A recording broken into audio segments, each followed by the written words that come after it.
the sex cult running Hollywood and the TV, movie, and entertainment industry had rigged the system up in a way that results don't matter, that performance doesn't matter, that TV ratings, box office, none of that matters.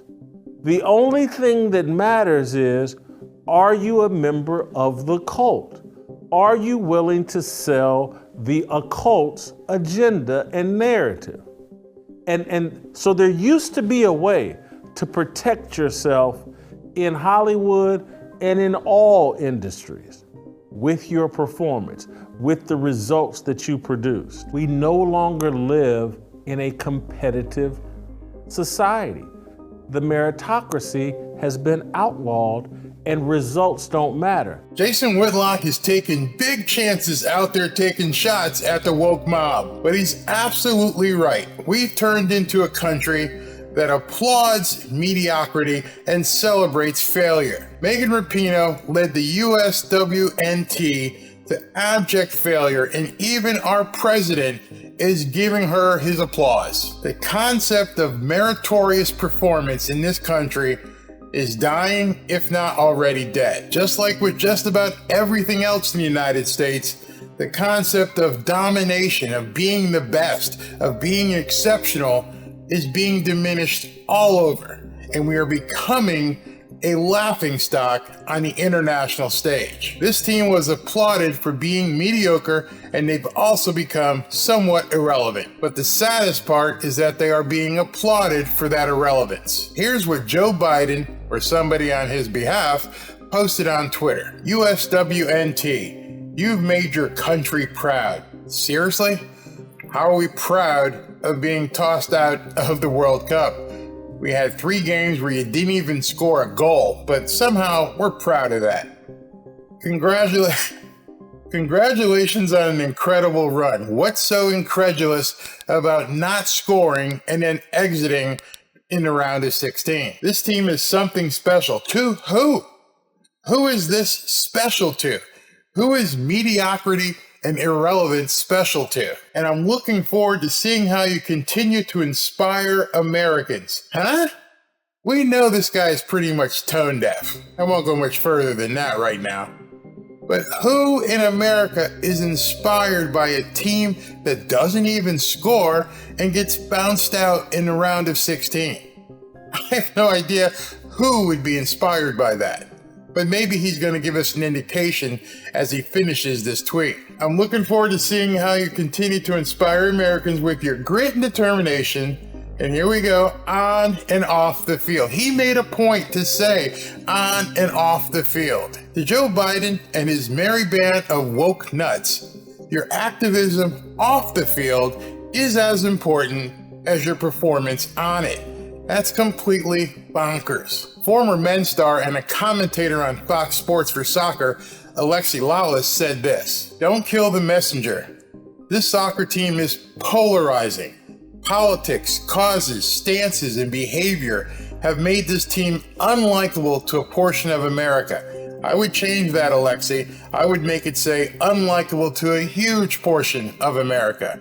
This team has built its brand and has derived its power from being the best and winning. If that goes away, they risk becoming irrelevant. At this point, they are wallowing in their irrelevance. They are gone. They are on their way home if they're not here already. They are losers. Absolute losers, but we even have the president applauding them for what they do off the field, which nobody ever who coaches a team should even consider being part of how a team is put together. This team needs to be completely retooled, from the coaching staff down to the players. They are too worried about their political and cause and virtue off the field to be powerhouses on the field. And now, even the international community is laughing at us. Now, I hope I say her name correctly when I read it.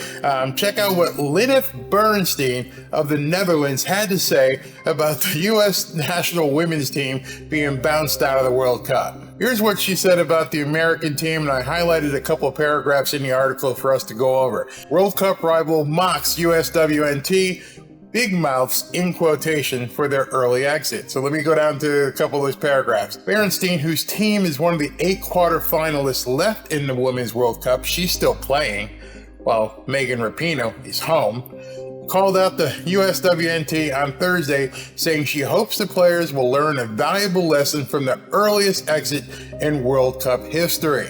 She goes on to say, quote, "From the moment I heard they were out, I was just like, yes, bye." Oh my God, what can you imagine the embarrassment? From the start of the tournament, they had really big mouths and were already talking about the final. She goes on to say, "I was thinking you first have to show it before you talk big. I'm not being rude in that way. I still have a lot of respect for them, but now they're out of the tournament. And for me, it's a relief.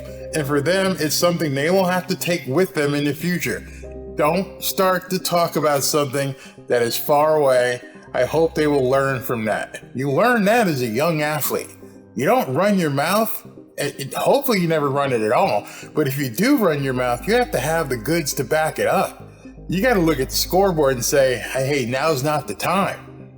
Dancing and preening out on the field while you're basically in losing mode isn't where you need to be. And she just called them out and laughed at them and called them big mouths.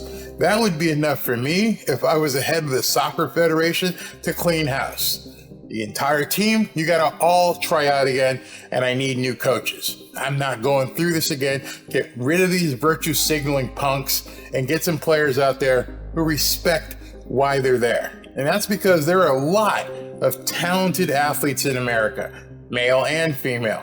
And we need athletes who are committed to the game and committed to represent America and America first. This team doesn't need cult members. Not whatsoever. Everything woke goes to shit.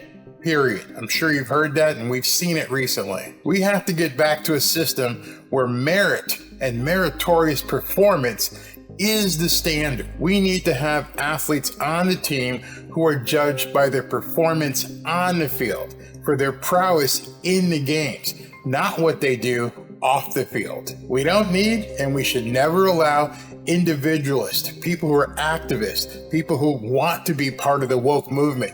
There's no room for them on this team or any team that represents America, especially on an international stage. We need athletes and surround those athletes with coaches who are embarrassed by failure. Carli Lloyd recognized this. Carli Lloyd said that the soccer team is failing at development levels after their disastrous loss. And let's look at a couple of things that she said. Following the soccer team's miserable loss to Sweden during the round of 16, the first time in history that the U.S. has lost before the semifinals, Lloyd said she thought the team's problems ran deep. It used to be that everybody feared the U.S. and the U.S. was going in confident to these tournaments.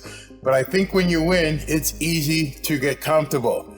I think this is a humble moment for the program, the players, the coaching staff, and it's a wake-up call for the entire program because it's easy to turn a blind eye when the senior team is winning. But that stems down at the youth level.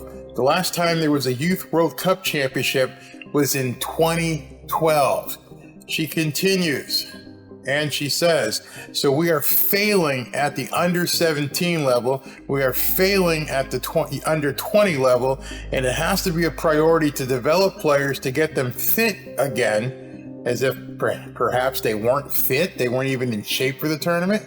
We have to get them technically sound, we have to get them tactically sound, and now we're chasing the rest of the world. The United States used to be the dominant force in women's soccer. As Carli said, teams used to fear us. No longer. Thanks, Megan. Megan Rapinoe, you single-handedly ushered in the era of United States mediocrity. I personally admire and cherish American exceptionalism. I respect athletes who have pride in the red, white, and blue.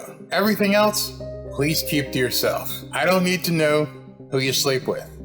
I don't need to know who you're married to. And I'm not impressed with your virtue signaling. You're there to play your best and represent America. That's it. Period. Tell me what you think about this woke Megan Rapinoe and what she's done to the American women's soccer program, and how we're going to rebound and eradicate this virtue signaling wokeness out of the program. And if you'd like to see any of my other videos about getting wokeness out of sports, click on this link right here and it'll take you to a playlist of other videos where I talk about the disgusting nature of wokeness in sports. Thanks for watching.